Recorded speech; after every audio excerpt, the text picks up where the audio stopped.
ضربت عليهم ذلة أينما ثقفوا إلا بحبل من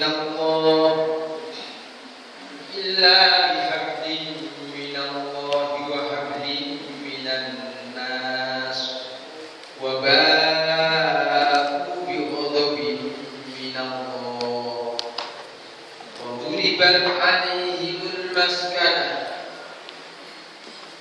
ذلك بأنهم كانوا يكفرون بآيات الله ويقتلون الأنبياء بغير الحق ذلك بما عصوا وكانوا يعتدون أما بعد أيها الناس اتقوا الله ما استطعتم واسمعوا وأطيعوا لعلكم ترحمون.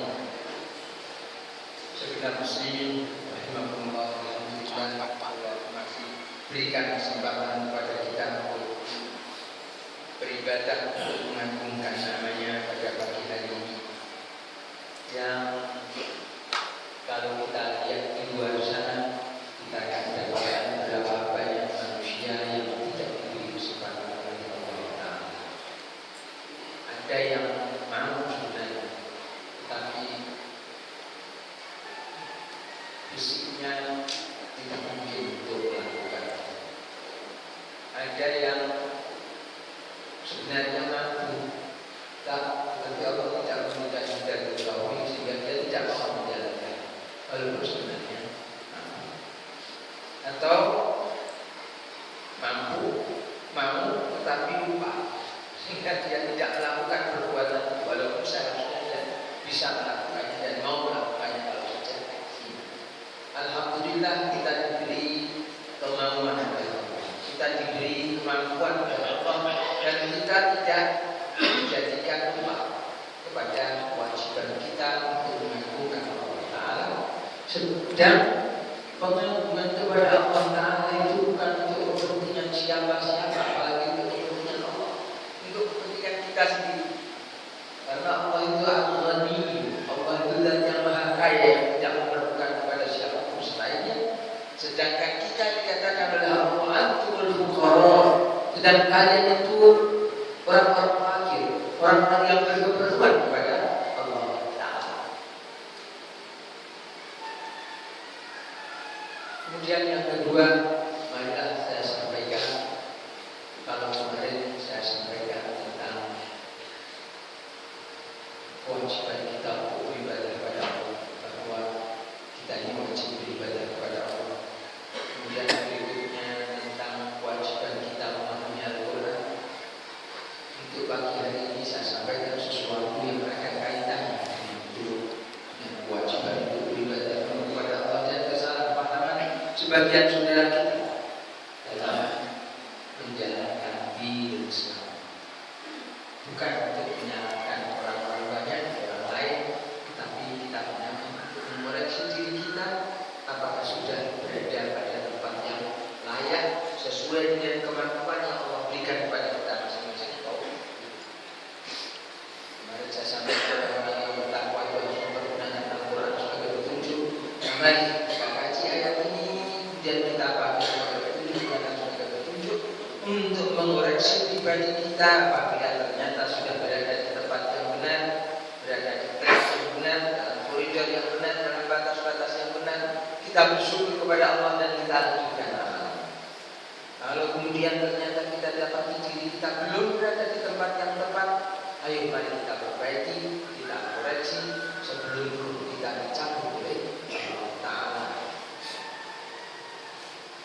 Yang saya baca tadi ayat yang ke-112 dari surat Al-Imran, surat yang ketiga, yang sebagian dari kalangan ulama menyampaikannya di mimbar-mimbar dengan versi yang menurut mereka tidak salah. Ayat itu duribat alaihim billah, duribat ditimpakan alaihim atas mereka itu. Apa yang ditimpakan atas mereka itu? Adillah, terbidah.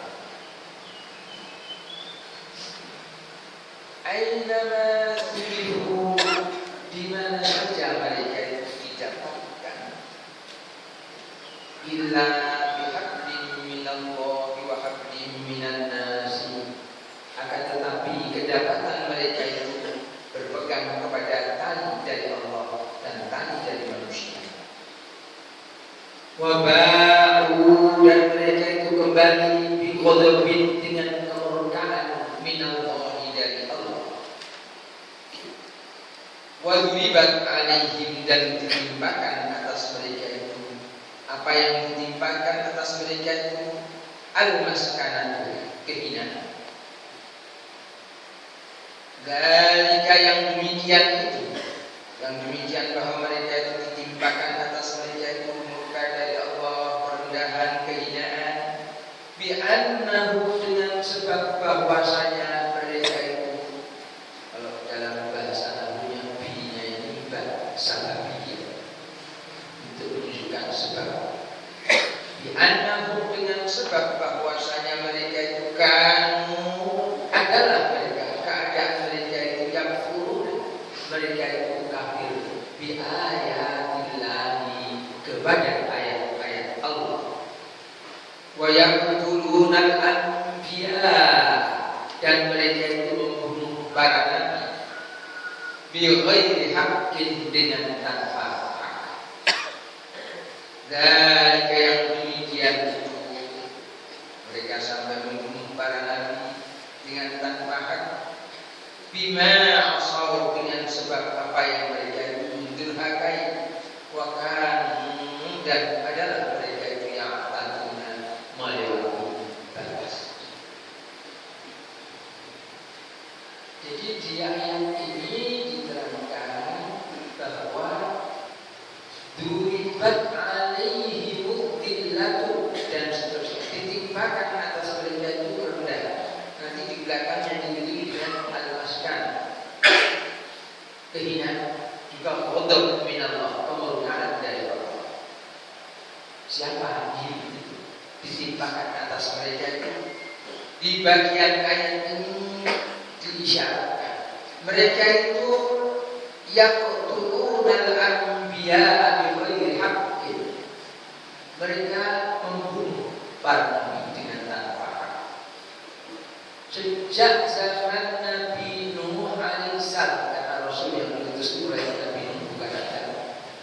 Sejak zaman Nuh alaihissalam sampai dengan zaman Nabi Muhammad sallallahu alaihi wasallam, tidak ada kaum yang membunuh nabi-nabi mereka kecuali Bani Israel. Mereka membunuh Nabi Zakaria, mereka membunuh Nabi Yahya, dan mereka hampir membunuh Nabi Isa alaihissalam. Tidak ada umat yang lain, kaum yang lain, walaupun mereka menentang para nabi mereka, yang membunuh nabi mereka. Nabi Muhammad sallallahu alaihi wasallam hampir terbunuh, ya, tapi tidak sampai terbunuh, karena Allah selamatkan. Waktu mau hijrah, Nabi sallallahu alaihi wasallam memerintahkan Sayyidina Ali untuk tidur di tempat duduk beliau, lalu beliau bersama Abu Bakar radhiyallahu taala berangkat hijrah, meninggalkan Mekah. Waktu orang-orang kafir Quraisy yang sudah bersepakat mereka akan membunuh, wahai Muhammad, mesti kita bunuh dengan berbagai macam cara, budaya mereka, dengan mengepung dan merebut tempat kediaman beliau yang tempatnya adalah Ali bin Abi Thalib radhiyallahu. Itu yang terjadi. Jadi tidak berhasil. Dalam perang Uhud mereka menghujani Rasulullah SAW dengan anak panah, tetapi sebagian sahabat menjadikan tangan mereka sebagai perisai. Nabi SAW berada di depan Nabi, menolak, memukul panah-panah tersebut, walaupun tangan mereka kemudian setengah hancur karena terkena banyak anak panah. Dan Rasulullah SAW sempat tanggal 2 gigi sering beliau dalam perang, tetapi tidak cukup. Sampai akhirnya, sampai akhir hayat beliau, sampai wafat beliau, bukan karena dibunuh oleh manusia. Nah, kembali, yang membunuh itu hanya Bani Israel, sehingga duribat alaihim, ditimpakan atas mereka itu adalah mereka itu Bani Israel, khususnya orang-orang Yahudi. Karena memang yang membunuh Nabi Zakaria, Nabi Yahya, dan hampir membunuh Nabi Isa itu adalah orang Yahudi. Jadi ditimpakan atas orang-orang Yahudi, apa yang ditimpakan atas mereka itu adillah, kerendahan. Aina tuqifu, di mana saja mereka itu berada, mereka dijabat. Lalu datangnya ke kalimat yang memang tidak terlalu sederhana untuk orang yang tidak mengerti bahasa. Di situ ada kata-kata illa bihablin minallahi wa hablin minan nas. Dalam beberapa terjemahan illa ini diartikan dengan kecuali.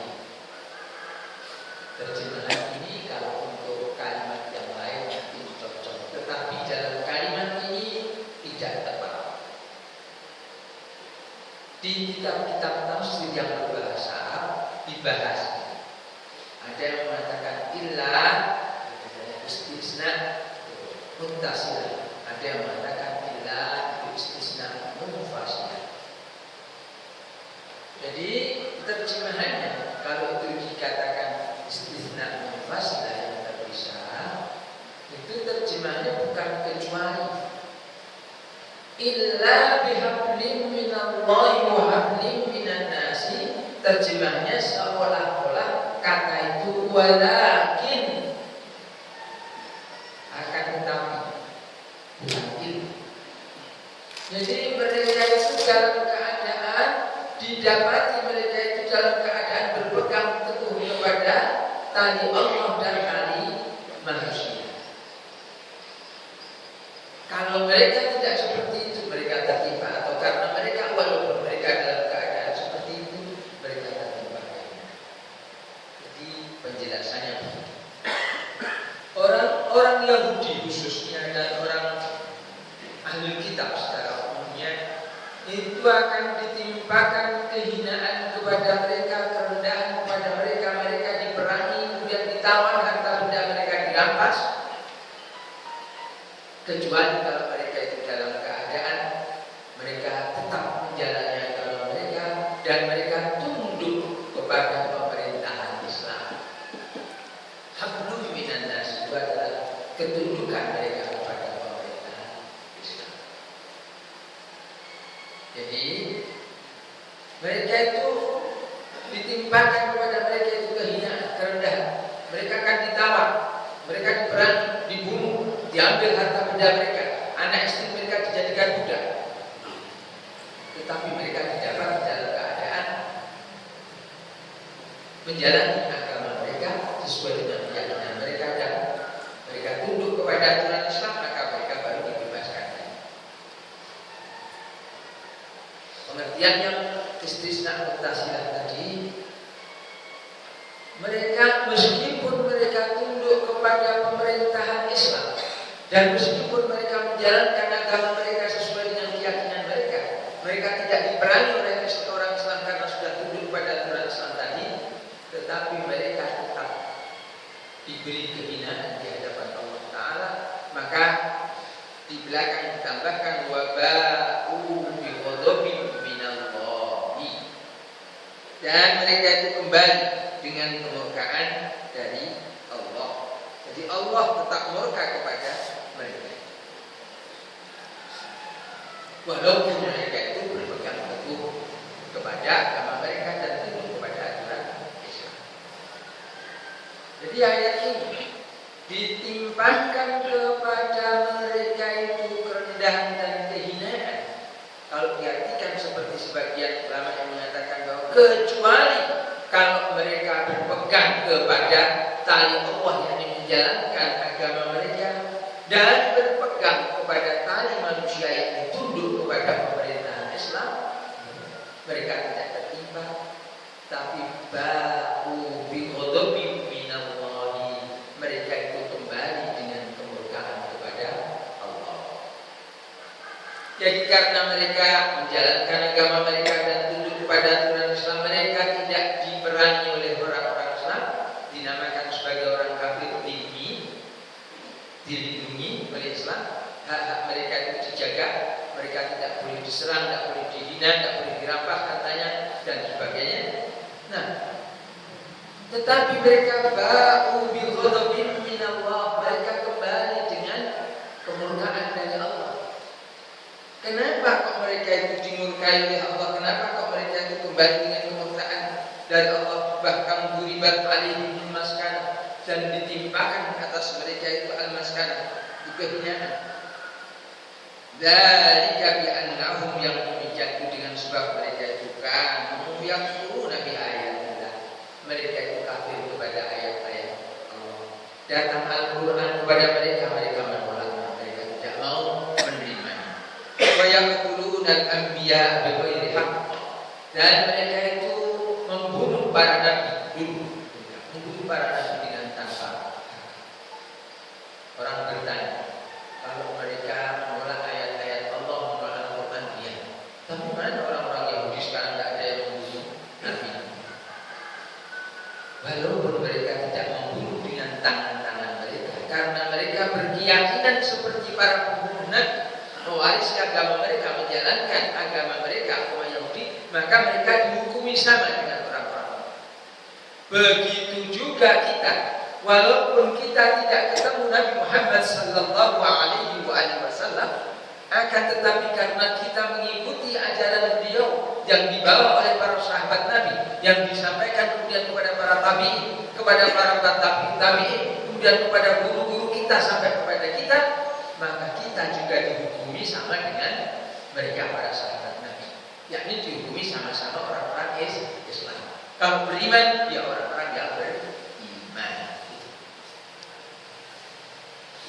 Maka orang-orang Yahudi di masa sekarang ini dihukumi sama dengan orang-orang Yahudi zaman dahulu, karena mereka melanjutkan ajaran ini, melestarikan ajaran ini dengan tetap mengamalkan amalan-amalan nenek moyang mereka, menjalani agama Yahudi sebagaimana kita menjalankan al-Islam.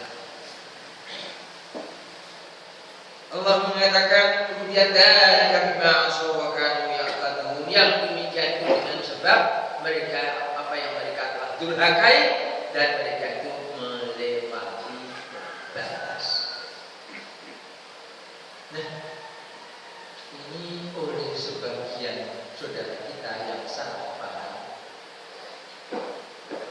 salah memahami ayat ini, disampaikan bahwa saudara-saudara, kita harus mempunyai dua tali, hablum minallahi wa hablum minan nasi, agar kita ini tidak dihinakan oleh Allah. Nah,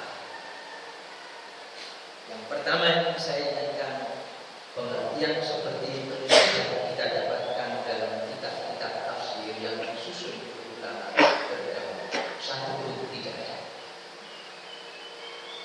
Karena memang bukan begitu maksudnya. Yang jelas di sini dikatakan duribat alaihim.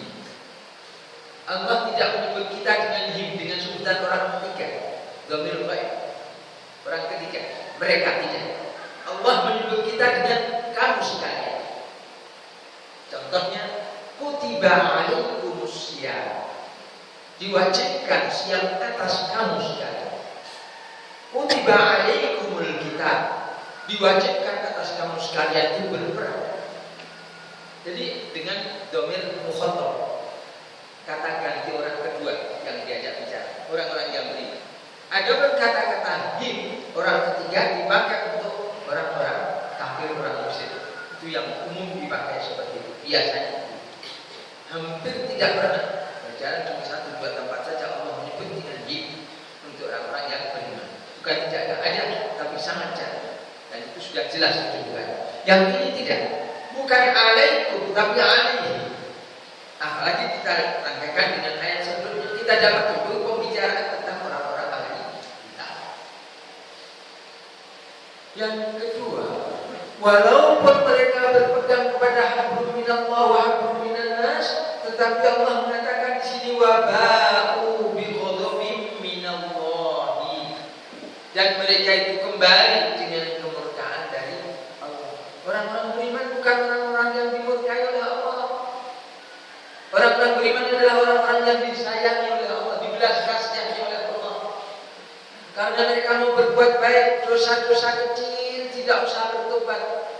Minta ampun juga diberi ampun. Kadang-kadang karena banyak kebaikan yang dilakukan, belum sampai minta ampun diampuni oleh Allah Ta'ala. Kadang-kadang ada dosa-dosa kita yang kecil-kecil, tapi yang kecil-kecil ya, yang kecil-kecil. Karena kita banyak melakukan kebaikan, asal kita melakukan kebaikan, kita lupa belum mohon ampun sama Allah, diampunkan oleh Allah. Kita minta belum minta maaf pada Allah, dimaafkan oleh Allah. Banyak urusan kita. Kalau tidak, karena itu niscaya kita sudah ditimpa ada bertubi-tubi dari Allah Ta'ala. Karena kesalahan kita sebenarnya banyak, hanya saja kita sering tidak menyadari. Jangan-jangan kelihatannya mengajar begini tidak ikhlas, kepingin dipuji orang, ada maksud-maksud tertentu. Jangan saya mengajar begini kepingin biar nanti kalau nyalonkan gubernur dipilih. Jangan-jangan begitu. Jangan-jangan hadirnya ngaji juga bukan karena mau mendapatkan pelajaran, karena ada maksud-maksud tertentu. Wallahu a'lam. Bisa saja kita tidak menyadari, tapi sebenarnya di hati kita ada macam begitu, ada sahabat macam begitu. Nah, yang begitu-begitu itu kita lupa, kita tidak sempat minta maaf pada Allah, tidak menyadari kalau salah. Tetapi kalau kita banyak bertobat pada Allah, banyak melakukan ibadah pada Allah Ta'ala, Allah berkenan untuk memaafkan. Kalau kita bertakwa kepada Allah, Allah menyatakan, wa may yattaqillaha yukaffir anhu sayyi'atihi. Siapa yang bertakwa kepada Allah, dia Allah akan menghapuskan kejelekan-kejelekan. Bukan saya yang mengatakan, tapi Allah yang mengatakan. Sedang saya sekedar menyampaikan dan mengatakan. Saya sisipkan sedikit. Kalau saya atau ustaz lain, balik lain, kiai ulama lain menyampaikan sesuatu, hak bagi umat, hak bagi setiap muslim yang mendengar itu bertanya, Ustaz, ini pendapat Ustaz sendiri dari Quran atau dari Sunnah atau dari mana? Atau dari pohon bambu, petik, dikasihkan gitu. Yang jelas, kalau Al-Quran ini ayatnya mana, suratnya mana? Seperti tadi saya katakan, ini ayatnya yang saya terangkan, yang saya sampaikan. Nah, ada ayat yang semisal ini juga terdapat di surat Al-Baqarah. Di surat Al-Baqarah di ayat yang ke-61 dikatakan di sana oleh Allah Ta'ala, tatkala orang-orang Bani Israil mereka mengatakan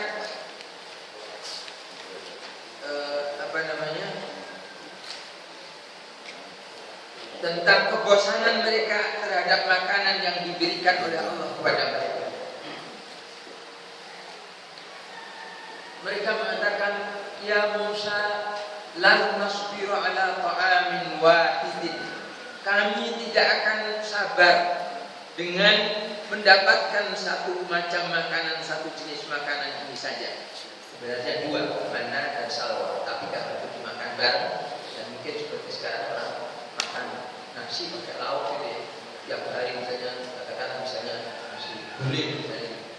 Sebenarnya gulai, katanya bosan. Nah, ini Bani Israil mengatakan begitu. Lan tasbiru ala ta'amin wahidin. Kami tidak akan sabar wahai Musa untuk mendapatkan satu macam makanan ini saja, atas satu jenis makanan itu saja. Di ayat yang ke-61 dari surat Al-Baqarah. Wa id qultum ya Musa lan nasbiru ala ta'amin wahidin. Tatkala kalian wahai Bani Israil mengatakan, wahai Musa, kami tidak akan sabar atas satu makanan. Fad'u lana rabbak, maka doakanlah untuk kami kepada pemelihara. Untuk apa?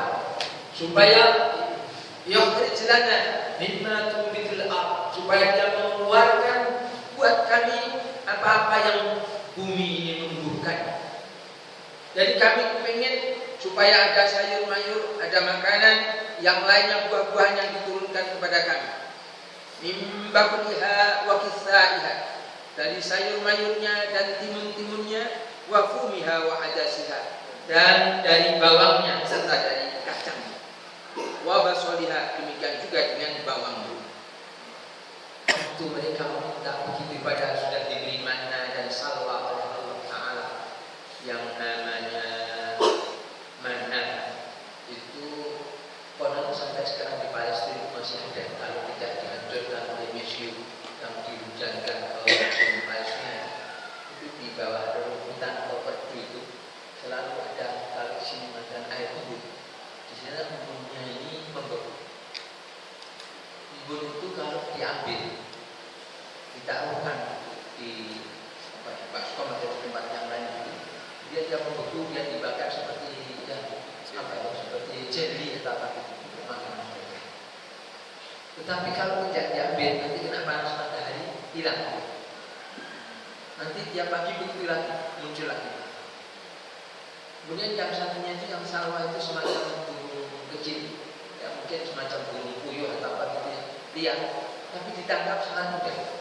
Tinggal dipegang saja, kemudian disembelih dan untuk lauk. Makanya ini dua macam ini yang kemudian dimakan jadi satu macam. Menunya itu saja, tetapi sudah mencukupi mereka. Tidak perlu bercocok tanam, tidak perlu berdagang, tidak mengambil saja.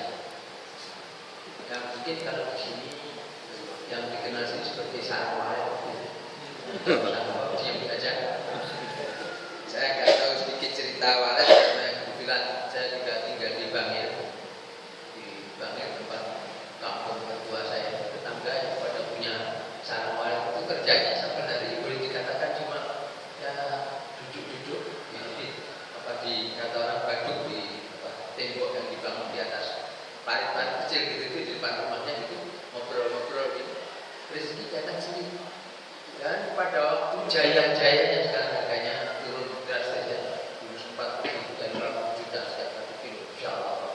Ini ya duduk nanti pembelinya yang datang, pembelinya yang memetik, menurunkannya, ditimbang, ya lihat saja terima duitnya. Jaya-jaya siapa? Itu kalau Allah memberikan rezeki. Tidak kembali ke cerita mana sawah, tidak bicara sarang parit. Nah, tinggal mengambil saja setiap pagi, tidak apa-apa, tidak usah pakai dagang, tidak usah pakai masak, ini sudah potong saja makan. Tapi mereka bosan. Ya Musa lan nasbir ala ta'amin wahidin fad'u lana rabbaka yukhrij lana mimma tunbitul ardh min baqliha wa qithaiha wa fumiha wa adasiha wa basaliha. Ya Nabi Musa alaihissalam sudah bosan dengan cerai-cerainya Bani Israil ini. Memang bukan dalam soal itu saja cerai-cerainya, banyak hal diterangkan dalam Al-Quran. Ringkasnya Nabi Musa alaihissalam kemudian bilang, atas tabdiluna alladhi huwa adna billadhi huwa khair. Ini yang kamu cari, kamu inginkan itu lebih rendah. Kamu harus memasak, harus begini, harus begitu, macam-macam.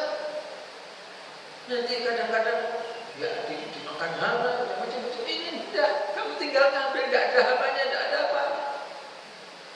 Tidak murah, lebih bergizi, lebih nyaman, tapi kamu mengatakan atas tabdilun alladhi huwa adna billadhi huwa khair. Ini lebih bagus, kamu ganti dengan yang lebih rendah. Ini kata Nabiullah Musa alaihissalam. Ihbitu Misra. Lah kalau begitu kamu sudah turun pergi sana ke kota sana, bukan di tempat itu lagi. Misra itu satu daerah yang ramai di sana. Fa'inna lakum masalah. Maka kalau memang kamu pergi ke sana, kamu akan dapat nanti. Ya kamu datang sana bekerja, kamu punya duit, kamu beli sayur mayur seperti yang kamu maukan itu, dapat kamu. Tapi itu berpayah-payah, kamu harus bekerja dulu mencari duit kemudian membelinya. Lalu dilanjutkan di ayat itu, wa duribat alaihim dhillatu wal maskanah, dan ditimpakan atas mereka itu kehinaan, kerendahan dan kehinaan. Wa ba'u bi ghadabin minallahi, dan mereka itu kembali dengan kemurkaan dari Allah. 3 perkara yang disebutkan di ayat ini, ayat 61 surat Al-Baqarah ini, persis yang disebutkan di dalam ayat 112 dari surat Al-Imran yang saya bacakan. Apa itu? Duribat alaihim billatu wal maskanatu wa ba'u bi ghadabin minallahi. tiga perkara ini disebut di ayat sana, walaupun dalam susunan yang urutan yang berbeda, tidak seperti ini. Ditimpakan kerendahan kepada mereka, ditimpakan kehinaan kepada mereka, mereka dimurkai oleh Allah Ta'ala. Allah murka kepada mereka. Kenapa? Dzalika bi annahum kanu yakfuruna bi ayatillah. Itu dengan sebab mereka itu kufur kepada ayat-ayat Allah nomor 1. Wa yaqtuluna an-nabiyina bi ghairil haqq. Dan mereka membunuh para nabi dengan tanpa hak. Kalau di ayat yang ke-112 ayat surat Al-Imran tadi bunyinya wa yaqtuluna al-anbiya'a bi ghairi haqqin. Kalimatnya berbeda tapi maksudnya sama. Kalau di sini wa yaqtuluna an-nabiyina bi ghairil haqq, membunuh para nabi dengan tanpa hak. Yang di sana wa yaqtuluna al-anbiya'a. Anbiya juga jamak dari nabi, nabiyin juga jamak dari nabi. Bahasa Arab itu sama.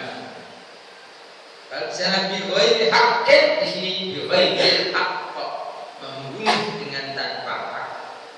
Jangan tanya apa ada kok membunuh nabi dengan hak itu caranya bagaimana, jangan tanya. Maksudnya ini menerangkan bahwa membunuh nabi itu tidak benar, tidak hak. Mereka membunuh nabi-nabi tanpa hak. Dzalika bima asaw wa kanu ya'tadun, sama dengan yang di ayat yang sana. Dzalika bima asaw, dengan yang demikian dengan sebab mereka itu mendurhakai wa kanu ya'tadun, mereka itu melewati batas. Jadi urutannya mereka itu kafir kepada ayat-ayat Allah, disebut di ayat 61 surat Al-Baqarah ini dan ayat 112 surat Al-Imran. Kemudian sesudah kufur kepada ayat-ayat Allah, mereka itu yaqtuluna an-nabiyina bi ghairil haqq, mereka membunuh para nabi dengan tanpa hak. Di sini disebutkan begitu, juga disebut di surat Al-Imran ayat 112 dengan wa yaqtuluna al-anbiya'a bi ghairi haqqin, maksudnya sama.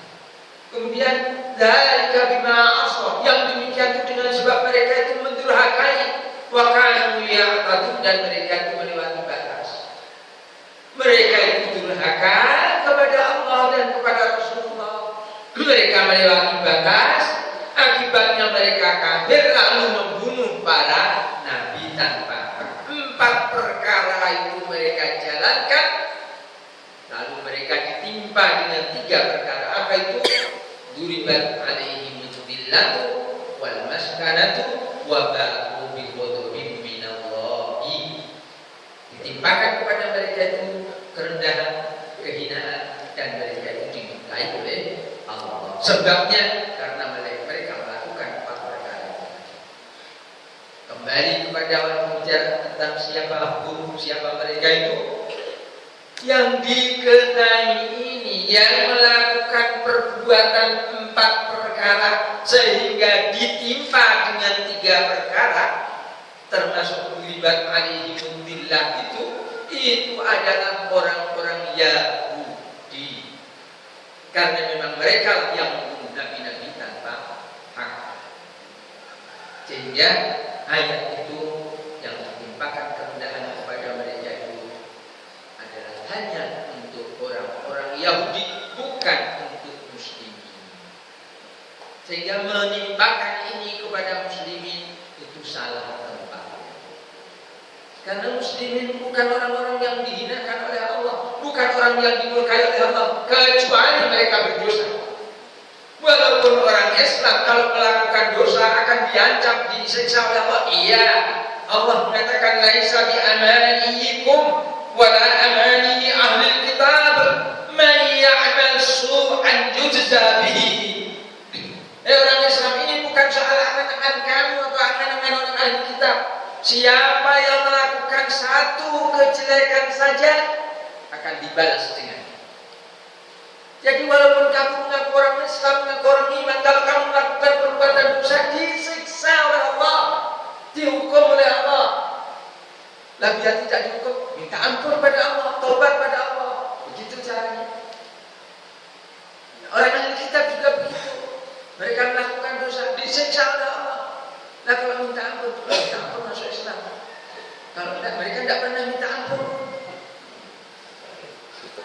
Loh, ada itu orang Nasrani, Katolik, orang Kristen ya minta ampun, wahai Tuhan, Tuhan Bapak yang di surga, dosa kami dihapuskan. Alah, baik-baik bagaimana minta ampun yang mempersukakan Allah, mengatakan Bapak yang surga, Bapaknya siapa? Nah itulah perbuatan mereka, ucapan mereka sudah mengkafirkan diri mereka. Ya tidak akan diberi oleh Allah. Oh, saat ini kayak mungkin keputusan saja bilang mereka tidak diamputkan. Loh, yang bilang mereka tidak diamputkan bukan saya. Saya sekedar menyampaikan dan menerangkan. Allah yang mengatakan begitu. Bahwa orang-orang kafir itu habitat a'maluhum. Orang-orang kafir itu hancur belur binasa amalan-amalan mereka. Bahwa mereka yang menyatakan Tuhan itu adalah Isa bin Maryam itu orang kafir. Orang yang mengatakan Tuhan Allah itu adalah Tuhan yang ketiga dari tiga Tuhan itu orang kafir. Allah yang mengatakan bukan saya. Itu seperti saya katakan tadi, hak makhluk itu orang dalilnya mana? Bukan saya mengatakan, Allah yang mengatakan laqad kafara alladziina qalu innallaha tsalitsu tsalatsa. Sungguh sudah kafir orang yang mengatakan bahwa Allah adalah Tuhan yang ketiga dari tiga Tuhan. Allah yang bilang bukan saya. Yang mengkafirkan dari Allah Ta'ala. Saya hanya menyampaikan, membacakan, menerangkan. Nah, kembali kepada ayat ini tadi. Jadi karena mereka melakukan 4 perkara itu tadi, apa itu tadi? Mereka itu mendurhakai Allah dan Rasulnya. Nah, kalau kita tidak mau sama dengan mereka, jangan durhaka pada Allah dan Rasulnya. Kemudian mereka itu yang tadi, mereka melewati batas. Sudah durhaka, terus nambah lagi. Bukan cuma minum hambar, sambil minum hambar juga bercuci, juga bersih, tambah. Akhirnya mereka itu yang buruk. Ya ayatnya. Ketika mereka akhirnya terbawa pada kafir kepada ayat-ayat Allah. Habis kafir kepada ayat Allah, meningkat mereka akhirnya membunuh para nabi. Kita tidak mungkin membunuh para nabi. Nah, sayangnya sebagian saudara kita ada yang karena ketidakmengertiannya membantah. Saya juga pernah berhadapan. Ustaz, kita juga membunuh nabi-nabi karena kita membunuh sunnah nabi katanya. Bolehnya saudara pikir kias itu dari mana? Orang tidak mengikuti sunnah nabi, mematikan sunnah nabi untuk umat ini tidak sama dengan membunuh nabi. Itu betul dalil untuk mengatakan itu. Ya. Apabila mereka membunuh para nabi, sudah lihat Nabi Zakaria terbunuh, Nabi Yahya terbunuh, dan beberapa nabi yang lain terbunuh oleh belah mereka. Lalu kalau orang yang sekarang mengatakan kenapa juga dikatakan membunuh, tadi sudah saya jelaskan. Karena mengikuti mereka. Sebagaimana kita tidak ikut perang Uhud, kita tidak ikut perang Khandaq, atau tidak kita tidak bersama mereka, tetapi karena keimanan mereka, keimanan kita mengikuti ajaran yang dibawa oleh Nabi Muhammad SAW. Kita digolongkan pada golongan mereka, orang-orang yang beriman, orang-orang yang menunjuk kepada Allah Ta'ala. Jadi kembali kepada itu tadi, ayat itu untuk mereka, bukan untuk orang-orang yang beriman. Adapun orang-orang yang beriman, wa may ya'tasim billahi faqad hudiya ila shiratin mustaqim. Dan barang siapa yang berpegang kepada Allah, berpegang pada Allah, berpegang pada ajaran Allah al-Islam, kepada Al-Quran ini, maka kemudian ila shiratin mustaqim, dia ditunjuki ke jalan yang lurus. Demikian juga mereka yang mengikuti aturan Allah, berpegang pada Allah, itu maka istamsaka bil urwatil wuthqa, dia sudah berpegang kepada satu tali yang kokoh, yakni al-Islam, yakni la ilaha illallah, tidak mungkar. Itu orang-orang yang beriman. Jadi orang yang beriman tidak punya pegangan kecuali hanya kepada Allah saja. Adapun kalau punya pegangan tali kepada Allah dan tali kepada manusia, mempunyai 2 tali, berarti dia mempersekutukan Allah, syirik, karena punya 2 tali. Adapun orang yang beriman diperintahkan wa'tasimu bihablillahi jami'an wa la tafarraqu. Di ayat sebelumnya, ayat ke-102 dari surat Ali,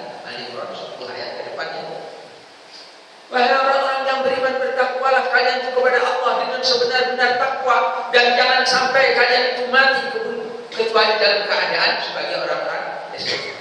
Wa'tasimu bihablillahi jami'an, dan berpeganglah kamu semuanya itu kepada hablullah, kepada tali Allah. Tidak ada kata-kata di sana juga tali manusia, tidak ada. Wa'tasimu bihablillahi jami'an, dan berpeganglah kamu sekali kepada tali Allah, semuanya. Tidak ada tali yang lain yang berpegang. Nah, kalau sudah begitu, itu sudah jelas yang diperintahkan kita untuk berpegang kepada satu tali saja. Sedangkan yang dua tali itu milik mereka, kenapa kita harus mengikuti mereka? Harus sama seperti mereka. Bahkan kita nanti akan jadi dimurkai oleh Allah Ta'ala kalau kita mengikuti perbuatan mereka. Tetapi ya, sebagian saudara kita salah paham. Kemudian mereka menyampaikan seolah-olah kita harus punya dua. Hablum minallah, hablum minannasnya bagaimana? Kata mereka. Satu hal yang paling mudah buat saya, kalau yang bersangkutan bisa membaca kitab-kitab yang berbahasa Arab, memahami bahasa Arab, saya silakan buka kitab tafsir mana yang saudara pegang. Saudara tidak akan pernah mendapati. Asal jangan kitab-kitab terjemahan dalam bahasa Indonesia atau bahasa Inggris, bukan. Yang kitab-kitab yang berbahasa Arab, yang muktabar, yang sudah jelas diterima oleh ulama, tidak akan kita dapati. Karena memang tidak ada keterangan seperti itu yang datang dari Rasulullah Sallallahu Alaihi Wasallam. Suruh berbuat kepada dua tali jadi syirik. Lalu ada pertanyaan yang praktis, menurut saya wajar. Ustaz, kalau kita harus berpegang kepada tali Allah saja, kalau bagaimana kita berada di negara Pancasila, negara Kesatuan Republik Indonesia ini? Apa kita tidak boleh tunduk kepada pemerintah ini? Apa kita harus memberontak? Apa kita harus macam-macam?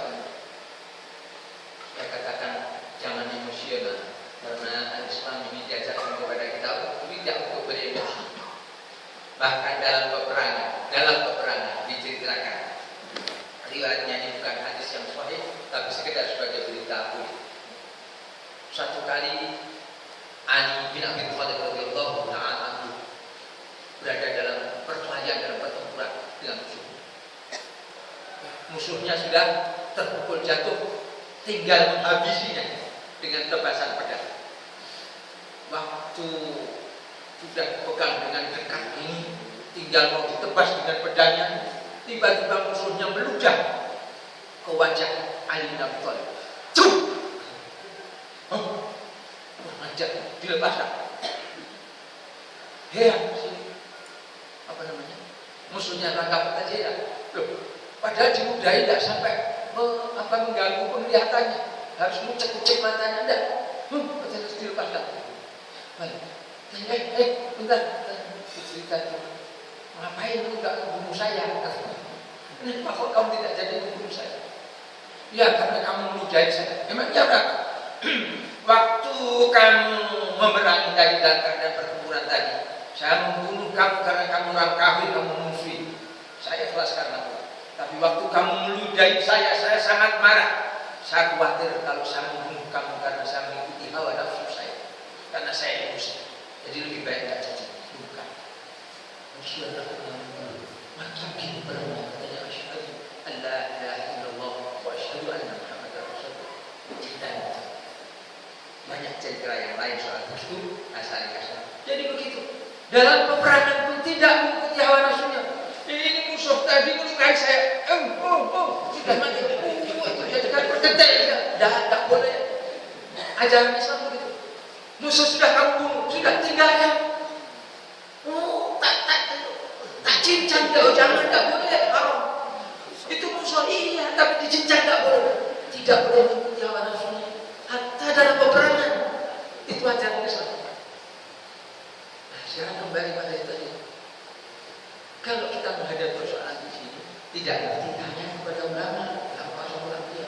Jadi kita bagaimana kalau punya satu tali saja, beramalnya bagaimana?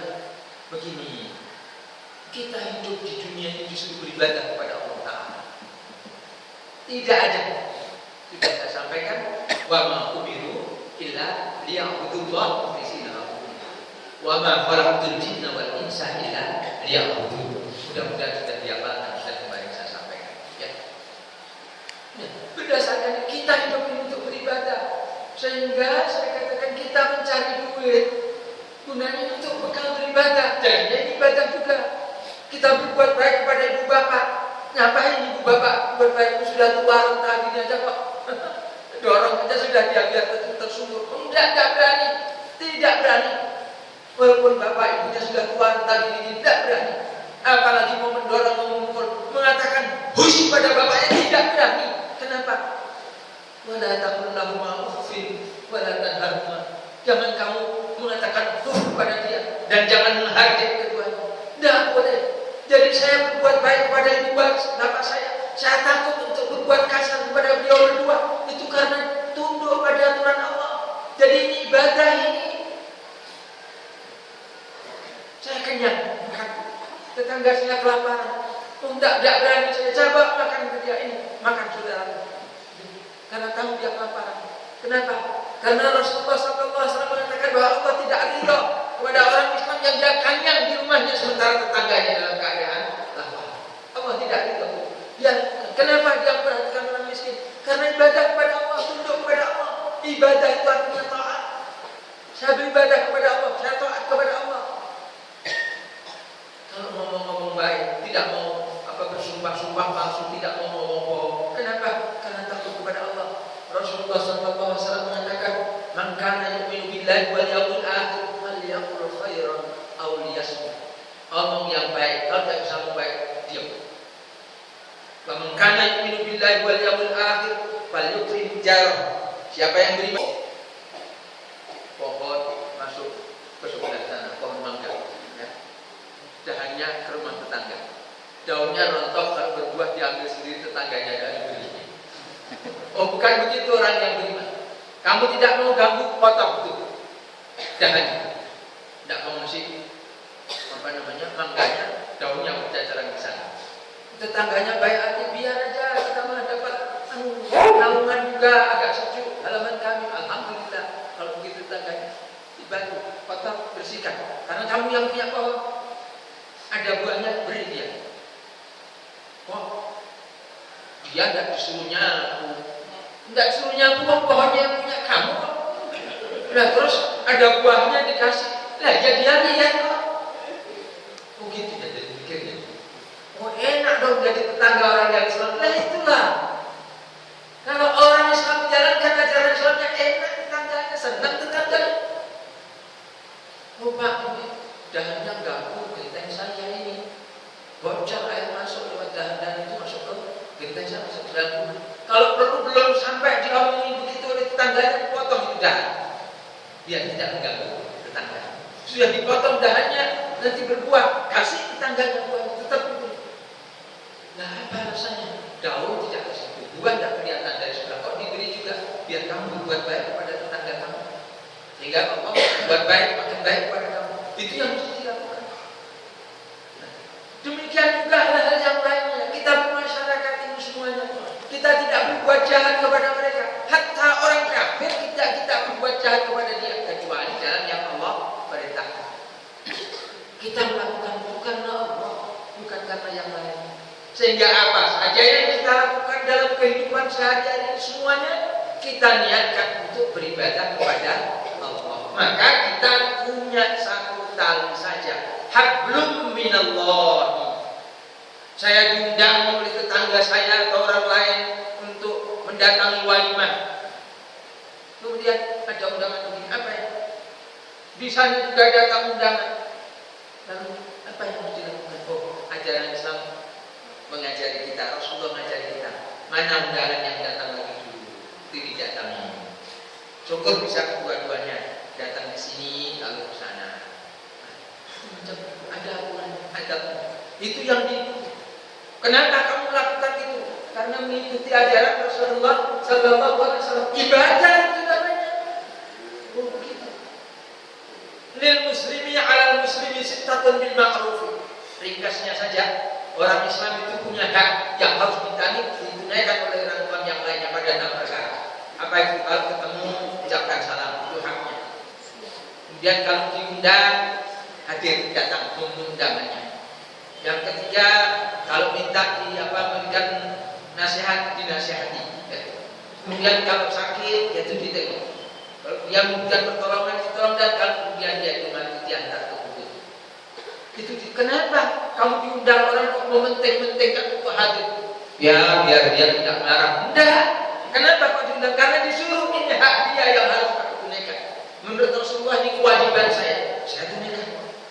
Kenapa kok ketemu saudaranya mengucapkan salam assalamualaikum? Karena ini hak dia. Dan ternyata mendatangkan pahala. Yang diberi salam wajib menjawabnya, wajib. Kalau tidak menjawab dosa. Diberi assalamualaikum, jawabnya paling sedikit waalaikumsalam. Syukur ditambahi warahmatullah. Lebih baik lagi ditambahi wabarakatuh. Minta nasihat. Kenapa kok mementing-mentingkan nasihat orang dia? Karena ini kewajiban saya sebagai orang beriman. Ibadah. Jadi apa saja yang dilakukan walaupun dalam urusan muamalah, ini semuanya tetap dalam rangka hablum minallah, dalam rangka beribadah kepada Allah. Dengan demikian kita orang yang beriman tidak mempunyai dua tali, hanya satu tali saja, hablum minallah wa hasimu bihablillahi jami'an wa la tafarraqu. Tidak mempunyai dua tali. Allah wa iyyakum minal mu'minin al-faitin wa adkhalana wa iyyakum fi zumratil muwahhidin wa qurratil warham bi rahmatir rahimin. Allahumma taqabbal minna innaka antas samiul alim wa tub 'alaina innaka antat tawwabur rahim. Wa sallallahu